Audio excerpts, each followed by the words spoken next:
হাতে পায়ে রশি লাগায় যখন তেলের ড্যাগের মধ্যে ফেলবে, ওরা আল্লাহর নামের স্লোগান দিয়া তেলের মধ্যে চলে গেল। 2 মিনিটের মাথায় তাকায় দেখে তেলের মধ্যে কিচ্ছু নাই, খালি তেল আর ড্যাগ আছে। ওরা কই গেল খবরও নাই। 3টা যুবক, একই ঘরের সন্তান, ইয়ামান দেশে বসবাস করে, ঈমানওয়ালা ভাই। আর ওই ক্ষমতার চেয়ারে বসে আছে জালেম। ওই জালেম এত বড় জালেম, জুলুম করে আর মানুষকে ডাকে। ঈমানওয়ালা পাইলেই বলে আমার পায়ে সেজদা করো, না হয় তোমাকে ছাড়া হবে না। এই 3টা ভাই যখন খবর পেল ওই জালেম বাদশা ঈমানদারদের পাইলেই তার কদমে সেজদার জন্য বাধ্য করে, বাধ্য না হলে তাকে আগুনে পুড়িয়া মেরে ফেলে। 3 জন যুবক চিন্তা করলো এই দেশে আর থাকবো না, আমরা অন্য দেশে হিজরত করে চলে যাব। রাতের গভীরে 3টা যুবক আত্মরক্ষার জন্য যখন রওনা হয়ে গেল, রাতের আধারে গোয়েন্দা বাহিনীর হাতে ধরা পড়ে গেল। গোয়েন্দাদের হাতে ধরা পড়ার পর 3টা যুবকের বাদশার আদালতে হাজির করা হলো। জালেম বাদশা ডেকে বলে, যুবক তোরা মুসলমান ঈমানওয়ালা? বলে হ্যাঁ। বলে আমার কদমে সিজদা কর। যুবক বলে আমরা এই কপাল আল্লাহর জন্য খাস করেছি, যেই কপাল আল্লাহর কুদরতে লাগায় দিলাম ওই কপাল আর কারো কাছে নত করতে চাই না। আমার মালিক একমাত্র আল্লাহ, আমরা আল্লাহর ভয় নিয়ে চলি, জাহান্নামের ভয়। আমরা এই কপাল দিয়ে তোমাকে সেজদা দিতে পারবো না। বাদশাহ উজিরকে ডাক দিয়া কয়, আড়াল করে একটু বুঝানোর চেষ্টা করো, লোভ দেখাও, টাকা পয়সা ক্ষমতার লোভ দেখাও। যখন লোভ দেখাইলো আবার আমার সামনে আনো। কিছুদিন পর আবার যখন হাজির করা হলো, 3 জন আবার ডাক দিয়া কয়, আমাদের মুনাফিক মনে করবা না যে সকালে এক কথা বললাম বিকেলে কথা পাল্টায় যাবে। আমরা মুনাফিক না, আমরা সাচ্চা ঈমানদার। আমরা ঘুমের আগে যা বললাম ঘুমের পরেও কথা হবে। এবার জালেম বাদশা বলে, আগুনে এদের জ্বালার ব্যবস্থা করায় দাও, এদের আগুনের মধ্যে পুড়িয়া ফেলাও। এবার বিশাল আগুনের কুণ্ডলি সাজালো আর তেলের ড্যাগ গরম করলো, তেলের ড্যাগে ফালায় দিবে। তেলের বিশাল বড় ড্যাগ সাজায় তেল গরম করলো আগুন দিয়া, আর ওই তেলের ড্যাগে ফেলে দিবে। ওজির ডাক দিয়া কয়, বাদশা 3টা ভাইয়ের মধ্যে বড় 2টা ভাই, এদেরকে অনেক বুঝাইলাম তারপরও তারা মানে না, এদেরকে তেলের ডেগে ফালায়া দাও। ছোট যেই সন্তান ছেলেটা আছে ওরে আমার হাতে দিয়া দেন, আমি ওকে কৌশলে চেষ্টা করে বেঈমান বানায় দিব। বলে তুমি কি কৌশল ব্যবহার করবা? বলে মুসলমানের ঈমানটারে ধ্বংস করার যত হাতিয়ার আছে এর মধ্যে একটা হাতিয়ার হলো বেপরদা নারী। আমার ঘরে একটা সুন্দরী মেয়ে আছে, ওই মেয়েটার মাধ্যমে আমার ছেলেটার এই যুবকের চরিত্র নষ্ট করে ফেলবো, ঈমান ধ্বংস করে ফেলবো। ঠিক আছে তাই করো। ছোট ছেলেটাকে ওজির তার বাড়ি নিয়ে গেল, আর এই বড় 2 যুবক ঈমানওয়ালার হাতে পায়ে রশি লাগাইয়া তেলের ডেগে ফেলবে। যুবকেরা খালি হাসে, সবাই বলে কি ব্যাপার, এত মুসিবতের সময় কান্না করা দরকার, হাসো কেন? বলে আমরা দেখতেছি জান্নাতের বাগানে ফেরেশতারা স্বাগতম জানানোর অপেক্ষায় আছে। हकीकत से तू दुनिया बेखबर है, दुनिया की नुमाइश पर नजर है। नमी गोयम के आज दुनिया जुदा बाश, बहर कारे के बाशी बा खुदा बाश। जिसते दुनिया आज खुदा गाफिल बुदाम, मैं कमाश نقرہ ہو فرزندزن آب در کشتی হালাকে কশতি আস্ত আব আন্দার জিরে কাশতি পশুতি আস্ত। ওই যুবকটি দুইজন যখন হাসতে হাসতে যাচ্ছে তেলের মধ্যে পড়ার জন্য, হাতে পায়ে রশি লাগায় যখন তেলের ড্যাগের মধ্যে ফেলবে, ওরা আল্লাহর নামের স্লোগান দিয়া তেলের মধ্যে চলে গেল। 2 মিনিটের মাথায় তাকায় দেখে তেলের মধ্যে কিচ্ছু নাই, খালি তেল আর ড্যাগ আছে। ওরা কই গেল খবর নাই। বাকি রইল একটা যুবক, ও জিরে তারে বাড়ির মধ্যে নিয়ে গেল। বাড়ির মধ্যে নেওয়ার পর ওজির এই যুবকের বাড়িতে নিয়ে একটা রুমের মধ্যে সুন্দর আয়োজন করলো, থাকার খাওয়ার ব্যবস্থা করলো। আর মেয়েটাকে বলল, তুই সুন্দরভাবে সজ্জিত হইয়া তোর একটা দায়িত্ব, 1 মাসের মধ্যে এই যুবকের চরিত্রহীন বেঈমান বানাতে হবে। রাখে আল্লাহ, মারে কে? মারে আল্লাহ। ওয়া মাকারু ওয়া মাকারাল্লাহ ওয়া মাকারু ওয়া মাকারাল্লাহ ওয়াল্লাহু খায়রুল মাকিরিন।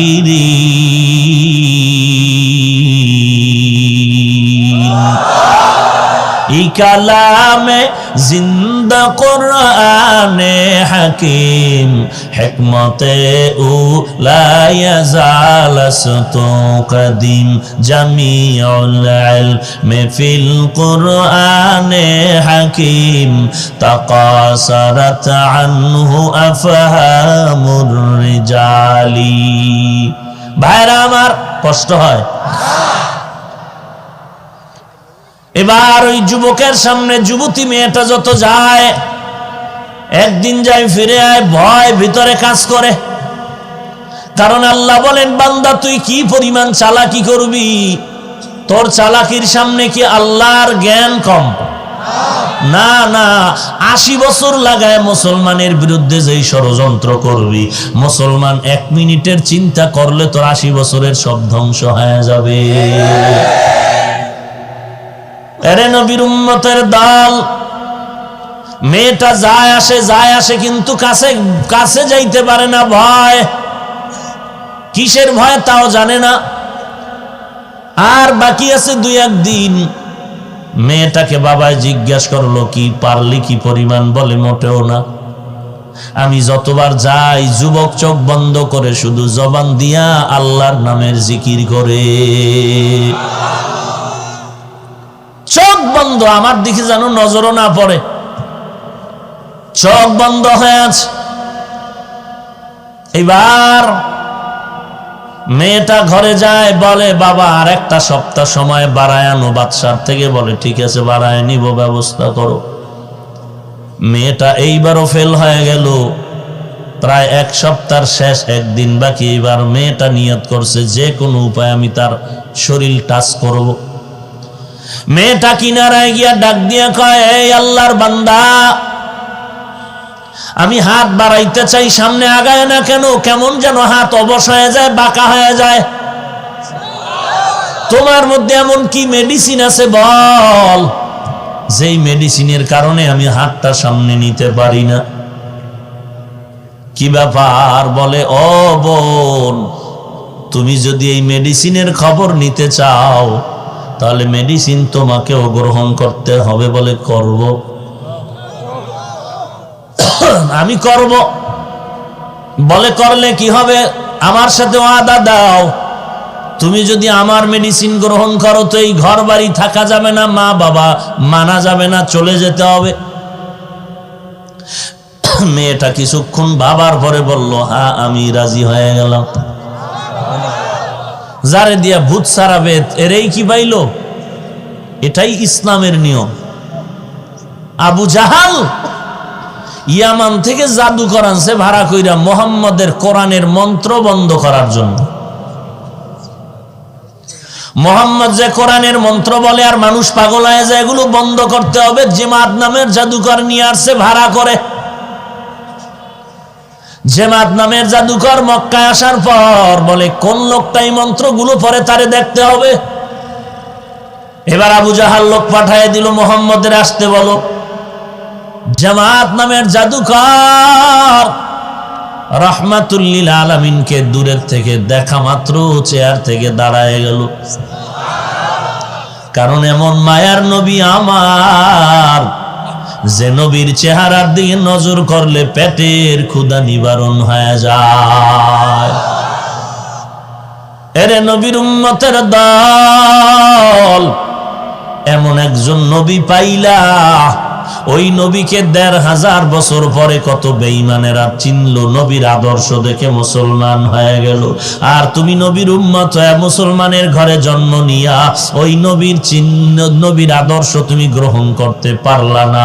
আমার নবীর আদর্শ দেখিয়া আমেরিকার বৈজ্ঞানিক নীল আর্মস্ট্রং মাইকেল কলিন্স কালেমা পড়ে মুসলমান হয়ে গেল। আমার নবীর আদর্শ দেখিয়া ১৫০০ বছর পর ভারতের শিব শক্তি সরুজ্জি কালেমা পড়ে মুসলমান হয়ে গেল। হাজার হাজার বিধর্মীরা মুসলমান হয়ে গেল। আর তুমি মুসলমানের ঘরে জন্ম নিয়া আমার নবীর আদর্শ মানতে পারো না।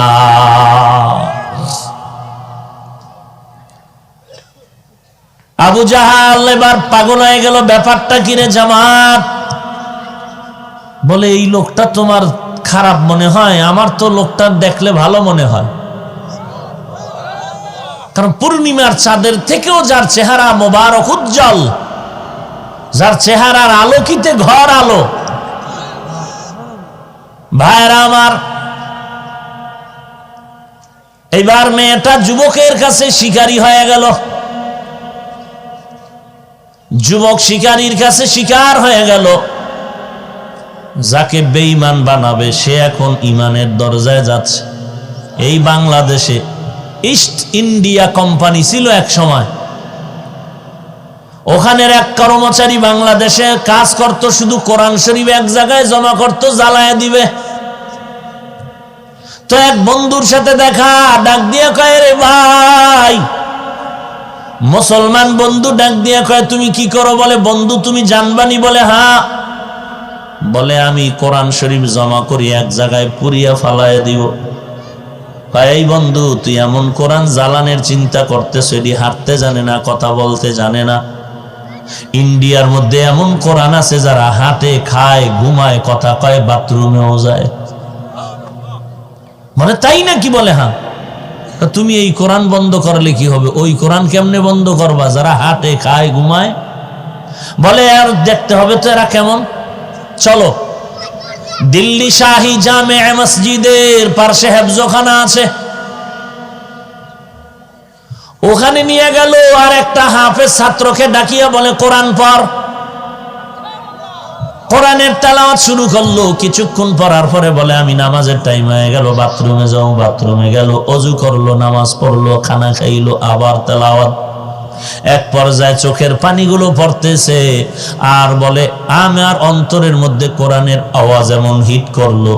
এই বন্ধুরে কয়, তুমি যদি বাড়ি যাও, আমার বাবারে গিয়া খবর কইও, তোমার সন্তানের কোরআন জ্বালাবার জন্য চাকরি দিয়েছিলা, ওই কোরআনে তোমার সন্তানের অন্তরের কুফরি জ্বালাইয়া ইমানের বাতি জ্বালাইয়া দিয়েছে। ই কালামে জিন্দা কোরআনে হাকিম, হিকমতে উলা ইয়াজালাস্তু কাদিম, জামিউল ইলমি ফিল কোরআনে হাকিম, তাকাসারাত আনহু আফহামুর রিজালি। ভাইরা আমার, এইবার মেয়েটা যুবকের বলে, কি মেডিসিন আছে? বলে, তুমি এই মেডিসিন যদি জানতে চাও, শুনতে চাও, তো তোমাকেও আমার লাইনে আসতে হবে। বলে, আসবো। বলে, আমার মধ্যে যে মেডিসিন আছে এটা হলো ইমানের কালেমা, লা ইলাহা ইল্লাল্লাহু মুহাম্মাদুর রাসূলুল্লাহ। বলে, এই মেডিসিন আমি পড়লে কি হবে? বলে, তুমি আমার বোন হয়ে যাবা, ধর্মীয় লাইনে তুমি মুসলমান। মেয়েটা বলে, হয়ে গেলাম। মেয়ে এখন রাতের বেলা কালেমা পড়ে মুসলমান হয়ে গেল। যুবক বলে এখানে থাকা যাবে না, চলো আমরা আত্মগোপনে চলে যাই। এইবার মেয়েটাকে নিয়ে আল্লাহর বান্দা রওয়ানা, জঙ্গল পাহাড় পেরিয়ে পেরিয়ে রাত্রটা শেষ করিয়া এরপরে সামনে দিন পার পাহাড়ে আশ্রয় নিল। আবার যখন রাত শেষ হয়ে গেল এরপরে অনেক দূরে চলে গেল, রাত অন্ধকার রাত পেরিয়ে এরপরে নিরাপদ জায়গায় গিয়া রাস্তায় হাঁটতেছে মেয়ে আর ছেলে যুবক, কিন্তু এখনো তো তাদের সাথে কোনো ধর্মীয় কোনো সম্পর্ক ইমানের সূত্রে এখনো হয় নাই। শুধু এতটুকু দুজন ইমানদার ভাই বোন এতটুকুই আছে, অন্য কোনো সূত্র নাই। কিন্তু দুজন তো ইসলামের শরীয়তে একজন আর একজন আর বেগানা, যার সাথে বিয়া হালাল তাকে বিয়ার আগে দেখা দেওয়া হারাম। আল্লাহর বান্দা এখন ভয় পাইতেছে, আবার কোন মুসলমান না জানি ধরে আমাদেরকে সন্দেহ করে। কিন্তু হঠাৎ করে তাকায় দেখে এই যুবক রাস্তার সামন দিক থেকে একটা বাহনে করে দুইটা যুবক সন্তান আগাচ্ছে, ঘোড়ার পিঠে আসতেছে, খুব শান শওকাত। ওই যুবক বলে আমরা ভয় পেয়ে একটু গোপন হতে চাইলাম, ওরা ঘোড়ার পিঠে দাও আরোহণ আরোহিত অবস্থায় বলল না না তোমরা কোনো ভয় পাইবা না, আমরা তোমাদের আপন হয়ে আসতেছি তোমাদের উপকার করার জন্য। এবার দুজন দাঁড়ায় গেল, এবার কাছে আইসা দুই যুবক ঘোড়ার পিঠ থেকে নেমে গেল। নামার পরে এইবার বলে ভাই আমাদের চিনুনি? ছোট ভাই বলে না চিনি না। গলা জড়ায় কান্না করে আর বলে রে ভাই আমরা সেই তেলে পোড়া দুই ভাই যে আমাদের তেলের মধ্যে ফেলেছিল, আমরা আল্লাহর জান্নাতের বাগানে ছিলাম, আল্লাহ পাঠাইছে তোমার সাথে এই মেয়ের বিবাহের ব্যবস্থা করে দেওয়ার জন্য। আমরা দুই ভাই সাক্ষী হয়ে বিয়ার ব্যবস্থা করে দিলাম, আবার বিদায় নিলাম, দেখা হবে জান্নাতের ময়দানে। ইয়া ইলাহি तू मेरा माबूद है, या इलाही तू मेरा माशूक है, या इलाही मुझसे मुझको दूर कर, ताकि देखो मुझ में तुझको एक नजर, या इलाही तू मेरा सत्तारो है, या इलाही तू मेरा गफ्फारो है। ও এলাকার পর্দার আড়ালের মা বোনেরা, ও যুবক ভাই, বিদায় বেলা পায়ে হাত রেখে অনুরোধ করে যাই রে যুবক, জীবনভর বয়ান শুনলা, নামাজ যদি না পড়ো কি লাভ হবে? অনুরোধ করে বলি আজকে থেকে তওবা করো, হে আল্লাহ ওই যুবকের মতো ঈমানওয়ালা বানায় দাও। ওরে বাবা তুমি টুপি পরলে নামাজ পড়লে তোমার ব্যবসা বন্ধ হবে না, লেখাপড়া বন্ধ হবে না, তোমার চাকরিও ছুটে যাবে না। কারণ বহু চাকরিজীবী তাকায় দেখো, র‍্যাব আর্মি পুলিশ বিডিআরের চাকরি করে, 5 ওয়াক্ত নামাজি আছে না নাই? কোটি টাকার ব্যবসা করে, 1 টাকাও হারাম খায় না, অভাব নাই। তুমি কেন পারবা না রে বাবা? আল্লাহর কাছে তওবা করো। ও আল্লাহ জীবনে কোনোদিন আর নামাজ ছাড়বো না, জীবনে মা বাবারে কষ্ট দিব না, আলেম ওলামাদের বিরোধিতা করব না, জীবনে কোনোদিন নবীর সুন্নতের বিপরীত চলবো না, সহিভাবে কোরআন তেলাওয়াত শিখব, 5 বেলার নামাজ ঠিকমতো আদায় করব, দেশের বিরুদ্ধে জাতির বিরুদ্ধে কোনো ষড়যন্ত্র করব না। মুনাফিকি যদি না থাকে, যদি আল্লাহর মহাব্বত অন্তরে থাকে, মুনাফিকি যদি না থাকে, খাঁটি তওবার নিয়ত যদি থাকে, গলায় ছুরি আসলে মরে যাব, তারপর আল্লাহকে বেজার করব না, নবীকে বেজার করব না, আলেম ওলামাদের বিরুদ্ধে যাব না, মা বাবাকে কষ্ট দিব না। এরে নবীর উম্মতের দল, 5 বেলার নামাজ ঠিকমতো আদায় করবা। তওবা করার যদি নিয়ত হয়, খাঁটি তওবার নিয়তে 2 হাত আল্লাহকে দেখায় দাও। আয় আল্লাহ আল্লাহ আমাদের হাত আপনি কবুল করে নেন। আয় আল্লাহ কারো হাত খালি ফিরে দিয়েন না রে মালিক। আয় আল্লাহ সকলের হাত আপনি কবুল করে নেন। আয় আল্লাহ সবার তওবা কবুল করে নেন। আমার প্রত্যেকটা যুবকদের হাত আপনি কবুল করে নেন। আয় আল্লাহ তওবার উপরে মজবুত হয়ে চলার তৌফিক দান করেন। 5 ওয়াক্ত নামাজি বানায় দেন। আয় আল্লাহ দুনিয়ার জীবন শান্তির জীবন বানায় দেন। নবীজির তরিকায় চলার তৌফিক দান করেন। গুনাহের প্রতি ঘৃণা জমায়া দেন। আমাদের দিলে দিলে মোহাব্বত বাড়ায় দেন। আমাদের তওবার উপরে মজবুত হয়ে চলার তৌফিক দান করেন। আমিন। وَلَنَبْلُوَنَّكُمْ بِشَيْءٍ مِّنَ الْخَوْفِ وَالْجُوعِ ونقص من الأموال والأنفس والثمرات وبشر الصابرين।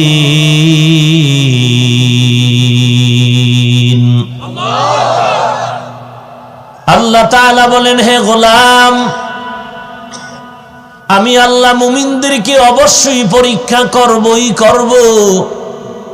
মিনাল খাউফ ভয়ের মাধ্যমে, ওয়াল জু ক্ষুধার মাধ্যমে, ওয়া নাকসিম মিনাল আমওয়াল সম্পদের ঘাটতির মাধ্যমে, ওয়াল আনফুস জীবনের ঘাটতির মাধ্যমে আমি ছেলে দিয়ে নিয়ে যাব, ওয়াস সামারাত ফল ফসলের ঘাটতির মাধ্যমে।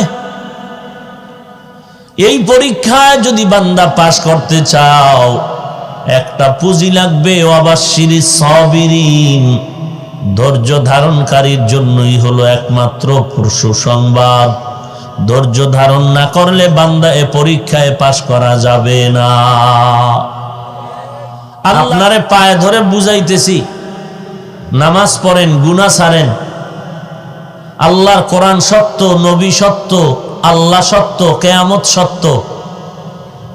এরপরও কোরআনের আজও পর্যন্ত একটা ভুল কেউ বের করতে পারলো না। অপচেষ্টা করেছিল বহু বেঈমান, বরং আল্লাহর কোরআনের ভুল বের করতে গিয়ে বহু বেঈমান কালেমা পড়েছে। তাহলে একটা কথাও মিথ্যা নাই। কোরআনে জান্নাতের বয়ান আছে, জাহান্নামের বয়ান আছে, একটা বয়ানও মিথ্যা না। জান্নাতে কারা যাবে, জাহান্নামে কারা যাবে তাও কোরআনে বলা আছে, তাও মিথ্যা না। গুনাহগারেরা জাহান্নামে যাবে, নেক আমলওয়ালা জান্নাতে যাবে। ইন্নাল আবরার লাফি নাঈম ওয়া ইন্নাল ফুজ্জার লাফি জাহিম, সব বলে দেওয়া আছে। এরপরও আপনারা তাবলীগের বয়ান, পীর সাহেবদের বয়ান, জুমার খতিবের বয়ান, বক্তাগণের বয়ান, ওলামায়ে কেরামের বয়ান, কোরআন সত্য, আলেমদের বয়ান সত্য, এরপরেও আপনারা মানেন না কেন? কারণ কি? অথচ কেউ যদি কোটি টাকা সামনে দিয়া বলে, হাফিজ ভাই দাড়িটা কেটে ফেলো, আমি জবাব দেওয়ার আগে আপনার অন্তর কি বলে? আমি টাকার লোভে দাড়ি কাটবো? আপনার ঈমান কি বলে? আপনার অন্তর কি বলে? আমি টাকার লোভে টুপি ফেলে দিব? তাহলে আপনিও মানুষ, আমিও মানুষ। আপনিও বাংলাদেশি, আমিও বাংলাদেশি। আপনিও যে আল্লাহ মানেন, আমিও সে আল্লাহ মানি। আপনার আল্লাহ আমার আল্লাহ এক, আপনার নবী আমার নবী এক, নাকি আলাদা? আমার কোরআন আপনার কোরআন, আমার কাবা আপনার কাবা ভিন্ন? সব এক। আপনিও আমিও একই দেশি মানুষ। আপনিও কোরআন বুঝেন, মানেন, আমিও কোরআনের অনুসরণ করি। আমিও নবীর উম্মত, আপনিও নবীর উম্মত। তাহলে সব কিছু ঠিক সত্য হওয়ার পরেও আপনাকে পায়ে ধরে বলতেছি, আপনি নামাজ পড়েন, আপনি পড়তে চান না, টুপি মাথায় দিতে চান না। আর আমি নামাজ ছাড়তে চাই না, টুপি ছাড়তে চাই না। ব্যাপারটা কি? বরং এই টুপির কারণে, নামাজ পড়ার কারণে, লম্বা জামা পরার কারণে, কওমি মাদ্রাসায় পড়ার কারণে, তাবলীগ করার কারণে, দেওবন্দি হওয়ার কারণে কত গালি, কত বাজে কথা। এরপরও দাড়ি ফালাই না, টুপি ফালাই না। এই শীতের মধ্যে ফজরের সময় ঠান্ডা পানি দিয়ে ওযু করে নামাজ পড়া কি পরিমাণ কষ্ট, বুঝানোর ভাষা নাই। এরপরও নামাজ ছাড়ি না, আর আপনি পড়তেই চান না। কারণ কি? আবার বলেন জান্নাত সত্য, জাহান্নাম সত্য, কোরআন সত্য, হাদিস সত্য, আল্লাহ সত্য, নবী সত্য, বয়ান সত্য, এরপরও মানেন না। কারণটা কি? একমাত্র কারণ জাহান্নামের ভয় অন্তরে নাই, আল্লাহর কাছে হিসাব দেওয়ার ভয় অন্তরের মধ্যে নাই। যদি থাকতো তাহলে আপনি দুনিয়ার সব উল্টায়া গেল আল্লাহর বিরুদ্ধে যাইতে পারতেন না। দেখেন কথার কথা, আমরা ওই রকম যারা মাদ্রাসার ছাত্র আলেম ওলামা, কোটি টাকার মালিকও না, বিল্ডিংও নাই, আর বাহাদুরিও নাই, বিশাল টাকার চাকরি করে তাও না, মোটামুটি মসজিদে আছে, মাদ্রাসায় আছে, হালকা বেতনে জীবন যাপন করে, ওই রকম আরামেও নাই, মোটামুটি চলতেছে আলহামদুলিল্লাহ, স্বাচ্ছন্দ্যের জীবনও না। এত কষ্ট, এরপরে মানুষের কত গালি। ইমামতি করলে তো উপায় নাই, যার নাই কোনো গতি সে করে ইমামতি। রিক্সার ড্রাইভার পর্যন্ত ইমাম সাহেবের সাথে বেয়াদবিমূলক আচরণ করে, আর উপরে যারা আছে এরা তো করেই। মসজিদে ময়লা কেন, এই জন্য ধমক দেয় খাদেম রে, মুয়াজ্জিন রে। কেন, মসজিদ কি মুয়াজ্জিনের নামে রেজিস্ট্রি করা? তা তুমি ধমক দেওয়ার কে? মসজিদ তো আল্লাহর ঘর, ওই মুয়াজ্জিন যেমন, খাদেম যেমন পরিষ্কার করার দায়িত্ব, তোমারও তেমন পরিষ্কার করার দায়িত্ব। তুমি ধমক দিয়ে জীবনে যা আমল করছো সওয়াব সব বরবাদ হয়ে গেল। কারণ বেয়াদবি সব জায়গায় করা যায় না, জায়গা মতো বেয়াদবি একবার করলে জীবনের সব বরবাদ হয়ে যায়। তাহলে এত এই অল্প জিন্দিগির মধ্যে কোটি টাকার বাহাদুরিও নাই। তাহলে আমি টুপি ফালাই না, শুধু এমন না, যদি কেউ আইসা আল্লাহর বিরুদ্ধে বলে, কোরআনের বিরুদ্ধে বলে, দ্বীনের বিরুদ্ধে বলে, শুধু বলে না, দ্বীনের লাইনে চলে না, তার সাথে আমরা সম্পর্ক রাখতে রাজি না। একটা যুবক ছেলে একজন নেতার পিছনে ঘুরে জীবন দেয়, দেয় না? কেন? জানে এই নেতায় আমার টাকা দেয়, পেট চালায়, সংসার চালায়। একটা লোক রিক্সার ড্রাইভার, রিক্সাটারে নিজের গায়ের গামছা দিয়ে মুছে, পাও লাগায় না। কেন? এই রিক্সার দ্বারা তার রিজিক হয়। এমনকি রিক্সা তার রক্ষা করতে গিয়ে জীবন দেওয়া লাগলে দিয়ে দেয়। এরকম প্রত্যেকটা মানুষ। একটা যুবক যুবতীর জন্য জীবন দেয়, কি? শুধু দিলের ভালোবাসা, আর কিছু না। মা বুঝায়, বাবায় বুঝায়, তোর জন্য ভালো মেয়ে এনে দিব, কোটিপতি, কাজ হবে না, ফকিন্নি নিয়ে থাকবো, তোমার বয়ান হবে না। কারণ কি? দিলের মধ্যে মোহাব্বত। তাহলে যার অন্তরে, আমাদেরকে যদি বলেন টুপি ফালায়া দেন, গলার উপরে ছুরি দিয়া যদি মারেন, জীবন অনায়াসে জীবন দিব, কিন্তু রসুলের সুন্নাত ছাড়ব না। কেন? শুধু দ্বীনের মহাব্বত, রসুলের মহাব্বত, আখিরাতের উপরে পূর্ণ বিশ্বাস। আর আপনারা যারা বলেন মানি, মূলত আপনাদের অন্তরে আখিরাতের উপরে কোনো পরিপূর্ণ বিশ্বাস এখনো জন্ম নেয়নি। যদি নিত তাহলে নিজের টুপি মাথায় দিতেন, আর এক টুপিওয়ালারে গালি দিতেন না। এজন্য আল্লাহ বলেন আমাকে ভয় করো, হিসাব দেওয়ার ভয়। ওমরে ফারুক রাদিয়াল্লাহু তাআলা আনহু, অর্ধ জাহানের খলিফা, 10 বছর দায়িত্ব পালন করার পরে, ইন্তেকালের আবার 10 বছর পরে স্বপ্ন যোগে জিজ্ঞাসা করা হলো কবরের কি হালাত? বলে এখনো হালাত শুরু হয় নাই। কেন? বলে 10 বছর যে দেশ পরিচালনা করেছি তার হিসাব শেষ করলাম। এই হলো তাদের হালাত। আমাদের অন্তরে আল্লাহর প্রতি, জাহান্নামের প্রতি ভয় নাই, যে আমার মৃত্যু হবে, হিসাব দিতে হবে, আর মরণটা এখনো হতে পারে। এখানে আপনারা বসছেন, ঘর পর্যন্ত যাওয়ারও গ্যারান্টি নাই। আছে গ্যারান্টি? এজন্য আল্লাহ বলেন আমাকে ভয় করো। আল্লাহুম্মা সাল্লি আলা রূহি মুহাম্মাদিন ফিল আরওয়াহ ওয়া সাল্লি আলা জাসাদি মুহাম্মাদিন ফিল আজসাদ وصل على قلب محمد في القلوب وصل على قبر محمد في القبور سبحانك لا علم لنا إلا ما علمتنا إنك أنت العليم الحكيم رب اشرح لي صدري ويسر لي أمري واحلل عقدة من لساني يفقه قولي مقبول تو ہے شاز ہے قابل تو بہت ہے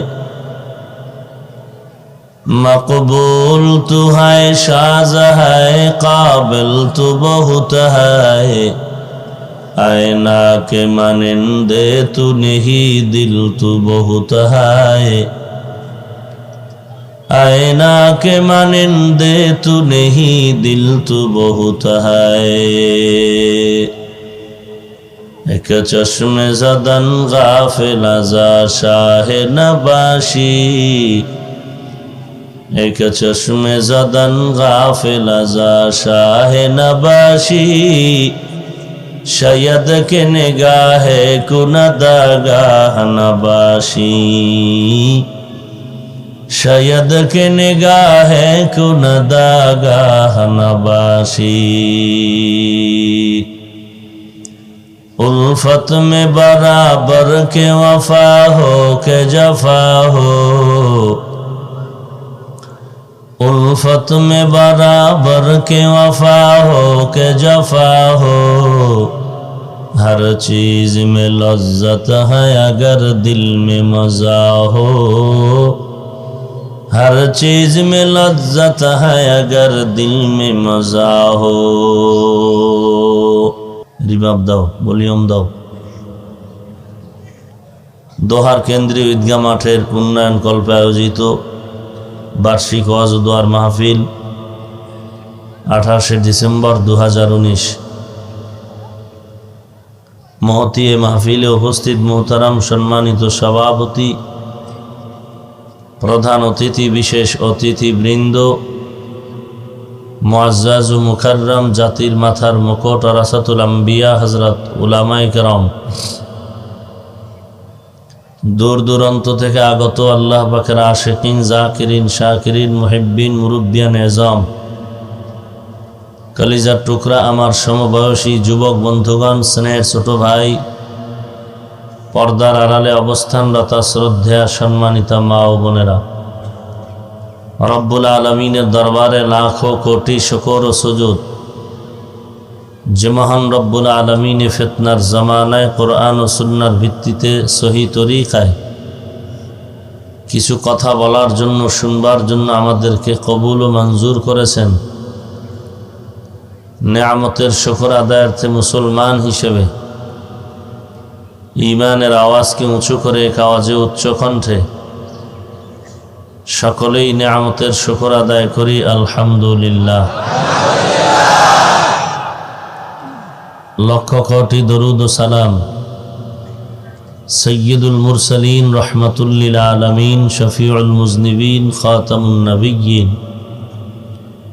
সৈয়দুস সাকালাইন ইমামুল মুরসালিন শফিয়ে আজম রসুল আকরম রহমত আলম নবিয়ুল আরব আল আজম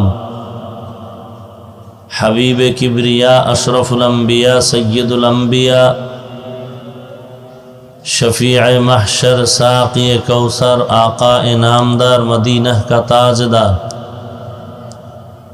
आफ्ताब नबूवत फ़ख्र मौजूदात सैयदुल मखलूक़ात हज़रत मुहम्मदुर रसूलुल्लाह सल्लल्लाहु अलैहि व आलिहि वसल्लमेर ऊपर सर्वोपरि शुकर जादेर अक्लांत परिश्रमेर माध्यमे आज सुंदर आयोजन সময় পরামর্শ অর্থ দিয়ে দোয়া করে উপস্থিত হয়ে মাইক লাইট প্যান্ডেলের ব্যবস্থাপনার মাধ্যমে সহযোগিতার হাত যারা বাড়িয়েছেন, প্রত্যেককেই আল্লাহ রাব্বুল আলামিনের খেদমতের বিনিময়ে দুনিয়াতে শান্তি, পরকালে চির মুক্তির ব্যবস্থা করে দিন। সংক্ষিপ্ত সময়ে কিছু কথা বলার জন্য কোরআনে হাকিমের এক আয়াতে কারিমা তিলাওয়াত করেছি। বিশ্বনবী, শেষ নবী, মহানবী, শ্রেষ্ঠ নবী সাল্লাল্লাহু আলাইহি ওয়া আলিহি ওয়াসাল্লামের অসংখ্য অগণিত অমীয় বাণী পবিত্র হাদিস শরীফের মধ্য থেকে একটি হাদিসের অংশ পড়েছে। আয়াত ও হাদিসের আলোকে ইখলাস ও রুহানিয়াতের সমন্বয়ে কিছু কথা আমাকে বলার মতো, আপনাদেরকে শুনবার মতো হিম্মত, ধৈর্য, তৌফিক আল্লাহ পাক দান করুন। আমিন। ওয়া আম্মা মান খাফা মাকামা রাব্বিহি ওয়া নাহান নাফসা আনিল হাওয়া, যারা আল্লাহর দরবারে দাঁড়িয়ে হিসাব দেওয়ার ভয়ে নিজের নফসকে গুনাহের থেকে বাঁচায় রাখবেন, ফাইন্নাল জান্নাতা হিয়াল মাওয়া, আল্লাহ বলেন অতঃপর নিশ্চয়ই তার ঠিকানা হবে শান্তির জায়গা, জান্নাতুল মাওয়া। রাসূলুল্লাহ সাল্লাল্লাহু আলাইহি ওয়া আলিহি ওয়াসাল্লাম ইরশাদ করেন, কুল্লু উম্মতি আলা কুল্লুকুম রাঈন ওয়া কুল্লুকুম মাসউলুন আন রাইয়াতিহি, সাবধান হে উম্মত, তোমরা প্রত্যেকেই দায়িত্বশীল এবং হাসরের দিন যার যার দায়িত্বের হিসাবের কাঠগড়ায় দাঁড়িয়ে জবাব দিতে হবে। এ হলো আয়াত ও হাদিসের সংক্ষিপ্ত তরজমা। আল্লাহ রাব্বুল আলামিন বিশেষ একটা দিনকে ইঙ্গিত করে গোটা দুনিয়ার মানুষকে সতর্কবাণী পৌঁছায় দিলেন, সাথে সাথে আশার বাণীও দিলেন। বিশেষ দিনটা হলো কিয়ামতের দিন।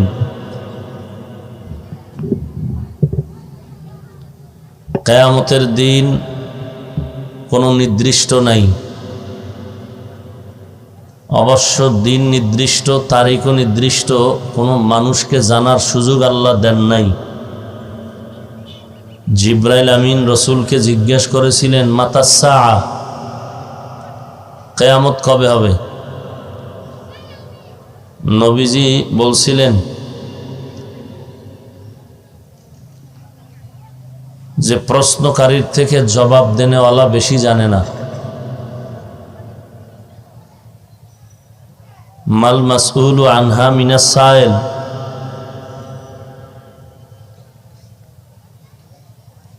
অর্থাৎ জিব্রাইল আমিন আবার জিজ্ঞেস করলেন, তো কিয়ামত কবে হবে যেহেতু আপনি জানেন না, কিয়ামতের নিদর্শন কি বলুন।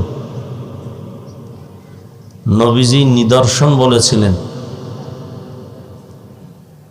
তো কিয়ামত হবে, এটা ঈমানদারের বিশ্বাস, এটাই বাস্তব। তবে কবে হবে এটা কোনো বান্দাকে আল্লাহ জানার সুযোগ দেননি, এটা একমাত্র আল্লাহই ভালো জানেন। তবে কিছু পদ্ধতি বা চিহ্ন, আলামত রসুল বলে গেছেন যে এই চিহ্ন দেখলে মনে করবা যে কিয়ামত খুব নিকটবর্তী। আবু হুরায়রা রাদিয়াল্লাহু আনহু থেকে বর্ণিত এক হাদিসে কিয়ামতের আলামত সম্পর্কে রসুল বলেন, এবং হাদিসে জিব্রাইলের মধ্যেও নবীজি বলছেন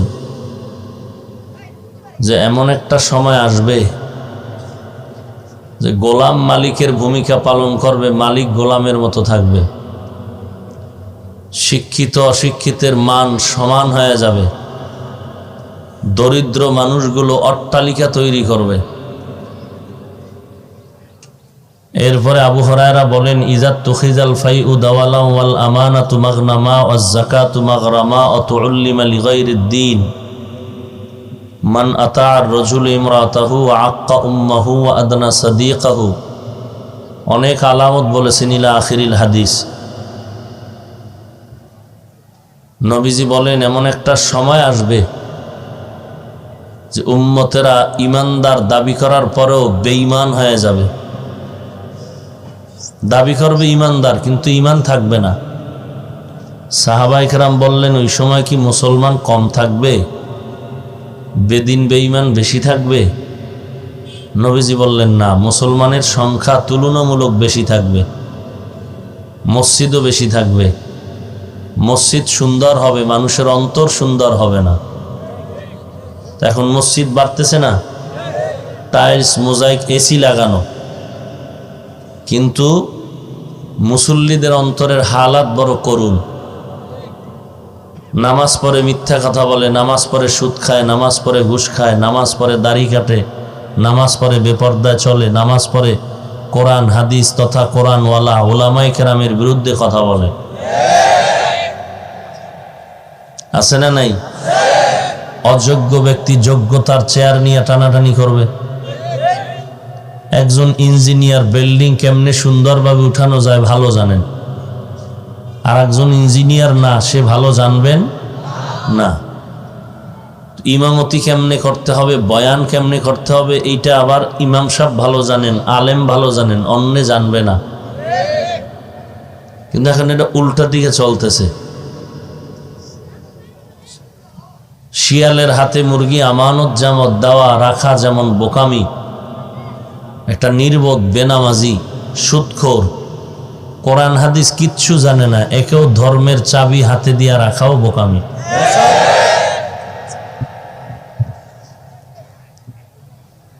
এই জন্য আল্লাহ বলেন সাবধান হে মানুষ, আমার দরবারে দাঁড়িয়ে কিন্তু একদিন হিসাব দিতে হবে। এই হিসাবের ভয় অন্তরে জমা করে যারা নিজেকে গুনাহ থেকে বাঁচাবে, তার ঠিকানা শান্তির জায়গা জান্নাত। কিছু কিছু বেঈমান তো আছে কিয়ামত বিশ্বাসই করে না, কিয়ামত বিশ্বাসই করে না। কিসের কিয়ামত? মানুষ মরে গেলে মাটির সাথে নিশ্চিহ্ন হয়ে যাবে, এটা আবার কিভাবে উঠবে? তো ওলামায়ে কেরাম বলেন আরবি মাসের 1 তারিখ তুমি আকাশের দিকে তাকায় দেখো, চিকন চোখের নজরে পড়ে না একটি চাঁদ। এই বিশাল একটা চাঁদ, এই চাঁদটা চিকন থেকে যৌবন পেয়ে পেয়ে আস্তে আস্তে 14 তারিখে পুরা ভরপুর যৌবন লাভ করে। আবার এর মধ্যে যৌবনের ভাটা এসে যায় 14 তারিখের পরে, আলো কমে যায়, যৌবনও কমে যায়, আবার আগের মতো চিকন হয়ে যায়, এক পর্যায়ে নাই। আবার আরবি মাসের 1 তারিখ আবার হাজির। এইভাবে প্রতিটি মাস বছর ঘুরে ঘুরে আসতেছে। তো এত বিশাল একটা চাঁদ, এই চাঁদেরে যদি আল্লাহ নাইয়ের থেকে আবার অস্তিত্ব দিয়া, চিকন থেকে যৌবন দিয়া, আবার যৌবন দূর করে ভাটা লাগাইয়া নিশ্চিহ্ন করে আবার অবিকল চাঁদ আল্লাহ উঠায়া দেখাইতে পারেন, তাহলে মানুষকে আল্লাহ পাক নাইয়ের থেকে 1 ফোঁটা নাপাক পানি, সেখান থেকে অস্তিত্ব দিয়া আল্লাহ পাক দুনিয়াতে পাঠায়া যৌবন দিয়ে বড় করে 40-এর পরে যৌবন আবার ভাটা লাগায়া কবরে নিয়া নিশ্চিহ্ন করে আল্লাহ আবার অবিকল ভাবে উঠাইতে কেন পারবেন না? যেই আল্লাহ পারে না ওই আল্লাহ আমরা মানি না, আমরা এমন আল্লাহকে মানি যে আল্লাহ পারবেন। আপনার স্ত্রী অথবা আপনার মা, আপনার বোনের কানের অলংকার ভেঙে গেছে, স্বর্ণের অলংকার। এই স্বর্ণের অলংকারটা আপনি এখন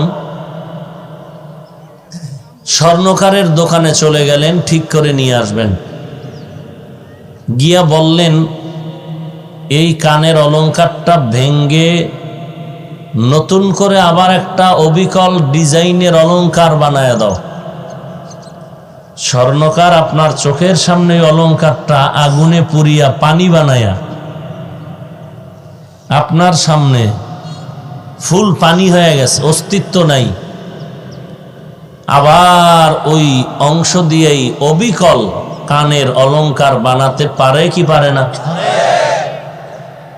এই জ্ঞান স্বর্ণকারের মাথায় কে দিলেন? সে আল্লাহ কেন পারবেন না? হ্যাঁ, আপনি ভাবতেছেন এত বিশাল মানুষ, এগুলো কেমনে পারবে? কোটি কোটি সহস্র কোটি মানুষ, এগুলো আল্লাহর কাছে একটা প্লেটে পিপিলিকা রাখলে যেমন এরকম, আপনার সামনে একটা প্লেটের মধ্যে যদি 5 লাখ পিপিলিকা রেখে চেপে দেওয়া হয়, যে একটা পিপিলিকা বের হলে মেরে ফেলবা, একটা প্লেটে 10 লাখ পিপিলিকা থাকলে আপনার কন্ট্রোল করা কি কঠিন না সহজ? হ্যাঁ, প্লেটের সামনে আপনার পিপিলিকা বের হতে পারবে না, বাইর হইলেই মাইর। তাহলে একটা প্লেটের মধ্যে যদি পিপিলিকা থাকে, ছড়ায় ছিটায় দূরে নাই, এক জায়গায় নজরে, কন্ট্রোল করা কি কঠিন না সহজ? তাহলে সারা দুনিয়াটা আল্লাহর কাছে একটা পানদানের মতো, একটা পানদানের মতো, আল্লাহর কাছে কিছুই না। আর মানুষ পুড়িয়া ফেলা, পচে যাক, গলে যাক, সাগরে মরুক, ওর মধ্যে একটা অংশ আছে শরীরের, এটা কোনো কিছুতেই গলবে না। এই যে মেরুদণ্ড আছে পিঠের মধ্যে, গোড়ায় একেবারে নিচে একটা ছোট্ট অংশ আছে, মার্বেলের মতো, আরো ছোট, এটা পানিতেও গলবে না, আগুনেও জ্বলবে না, এর থেকেই মানুষ তৈরি হবে হাসরের ময়দানে। তো কিয়ামত হবে, এখন কেন হবে? কিয়ামতের দরকার কি? বলে ইনসাফের বিচার করার জন্য। কেন দুনিয়ার? বলে দুনিয়াওয়ালারা ইনসাফের বিচার পূর্ণাঙ্গ করতে অক্ষম। যেমন আপনাদের এলাকার থেকে এক সন্ত্রাসী ধরে নিল প্রশাসন, মার্ডারের আসামি, আদালতে হাজির করা হলো, আদালত তাকে রায় দিল, মহামান্য আদালত বললেন, বিচারপতি বললেন একে হত্যা করো, হত্যার বদলে হত্যা। সে একজনকে হত্যা করেছে, তাকেও হত্যা করে দাও। কিছুদিন পর আরো একজন আসামি ধরা পড়ল, সে একজনকে হত্যা করেনি, 5টা মার্ডার করেছে, তাকেও ধরে আদালতে নেওয়ার পরে রায় দিল, তাকেও হত্যা করে দাও। আগের আসামিকে হত্যা করলো কয়জনের বদলে? আর এখন যে কে হত্যার আদেশ দিল কয়জনের বদলে? 5 জন। তো আগের তুলনায় যদি তাকে হত্যা করা হয়, নিয়মে বিচার কয়জনেরটা হইল? বাকি রইল কত? এই 4 হত্যার বিচার পৃথিবীর কোন আদালত করতে পারবে না। এজন্য আর একটা ইনসাফের আদালত দরকার, এর নাম কিয়ামতের আদালত। ওই আদালতের বিচারপতি হবেন আল্লাহ, আর বিচারালয় হবে সিরিয়ার জমিন, আর মাঠ হবে এই জমিন। কিয়ামতের মাঠ হবে এই জমিন। এখন উঁচু নিচু আছে, পাহাড় পর্বত কিচ্ছু থাকবে না, ইসরাফিলের সিংহার ফুৎকারে সব সমান হয়ে যাবে। অনুফিখা ফিস সূরি ফাতাতুনা আফওয়াজা, সব সমান হয়ে যাবে। কিয়ামতের হুঙ্কার বড় মারাত্মক। তো কিয়ামত হবে, এটাই ইমানদারের বিশ্বাস। যারা বিশ্বাস করে না তারা ইমানদার হইয়াও বেঈমান। এরা চাপার জোরে ইমানদার, হাকিকতে এরা বেঈমান। অবিল আখিরাতি হুম ইউকিনুন। মুমিনের পরিচয় একটা হলো যে কিয়ামত হবে, এর উপরে বিশ্বাস রাখা।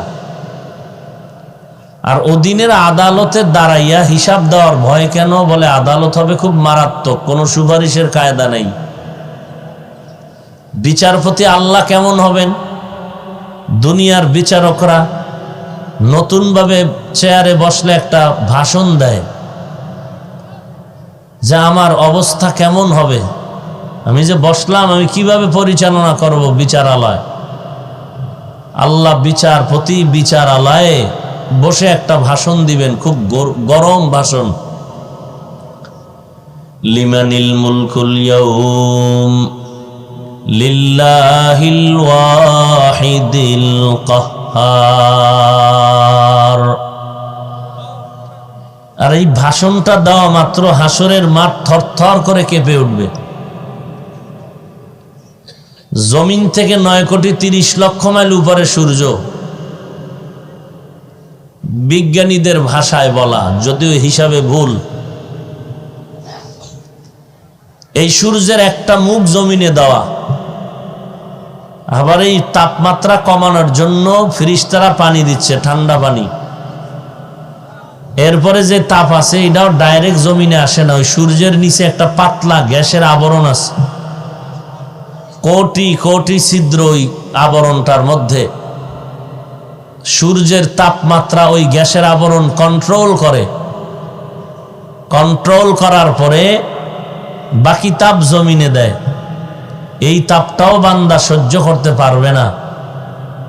মাথার চামড়া পাতলা, আল্লাহ চুল দিয়া ব্যবস্থা করলেন তাপ কমানোর জন্য। জঙ্গলের পশুরা কি পোশাক পরবে? আল্লাহ পশম দিয়া পোশাকের ব্যবস্থা করে দিলেন, যে সূর্যের তাপে ওদের তো আর আলাদা পোশাক নাই, জন্মগত পোশাক দিয়ে দিলেন যাতে কষ্ট না পায়। এই সূর্যের গরম আমরা সহ্য করতে পারি না, ঘাম, পাখার বাতাসেও ঠান্ডা হয় না। আর কিয়ামতের দিনে এই সূর্য মাথার উপরে নেমে আসবে। আল্লাহ বলবেন তোর 12টা মুখ জমিনের দিকে ফিরায় যত তাপ আছে ছেড়ে দাও। সূর্যের সমস্ত তাপে জমিন তামা হয়ে যাবে, গুনাহগারদের মাথার মগজগুলো টাস টাস করে ফেটে যাবে, পেটের নাড়িবুড়ি পায়খানার রাস্তা দিয়ে বের হয়ে যাবে। অপরদিকে জাহান্নামের হুঙ্কার, চিৎকার করে বলবে আল্লাহ গুনাহগারগুলো আমার মধ্যে দাও। এই সব কথা কোরআন হাদিসে আছে না নাই? যারা ইমানদার আপনারা বিশ্বাস করেন তো, নাকি সন্দেহ আছে? তো বিশ্বাস যদি করেন তাহলে ওই জাহান্নামের আগুন কি মনে করেন সহ্য করা যাবে? সূর্যের গরম সওয়া যাবে? তাহলে সহ্য করতে না পারলে গুনাহ ছাড়তে হবে। কি ছাড়তে হবে? ওয়া আম্মা মান খাফা মাকাম রাব্বিহি ওয়া নাহান নাফসা আনিল হাওয়া ফাইন্নাল জান্নাতা হিয়াল মাওয়া। हर के दारात खौफे हक दर दिल मदाम जन्नातुल मावा देहद उरा मकाम जुज़बा हक चीज़ मखाज इंसो जा फजले उआ मस्ते दर जुमला जहा। ওই গুনাহ থেকে বাঁচার জন্য অন্তরে যেই মেডিসিন লাগবে তার নাম হলো খৌফ, ভয়, আল্লাহর কাছে হিসাব দেওয়ার ভয়। এই ভয়টা যার অন্তরে ঢুকবে ওই বান্দা কখনোই গলায় ছুরি আসলেও গুনাহ করবে না। কারো কাছে যদি টাকাওয়ালার কাছে, আপনাদের এলাকার ধনী মানুষের কাছে, যেই ধনী মানুষ বেপরোয়া চলে, কোনো টেনশন নাই, হঠাৎ নোটিশ আসলো দুদক থেকে যে 1 সপ্তাহের মধ্যে তোমার দুদকের অফিসে দেখা করো, তোমার জীবনের সম্পদের হিসাব দিতে হবে। ওই লোকটা যথেষ্ট সলিড থাকলেও হিসাবের প্যাচে না জানি বিপাকে পড়ে যায়, এই ভয়ে খানা ঘুম সব বন্ধ হয়ে যাবে। তাহলে দুনিয়ার অবস্থা যদি এমন হয়, আল্লাহর আদালতের হালাত কেমন হবে? এটা যার অন্তরে আসবে সে গলায় ছুরি আসলেও গুনাহ করবে না।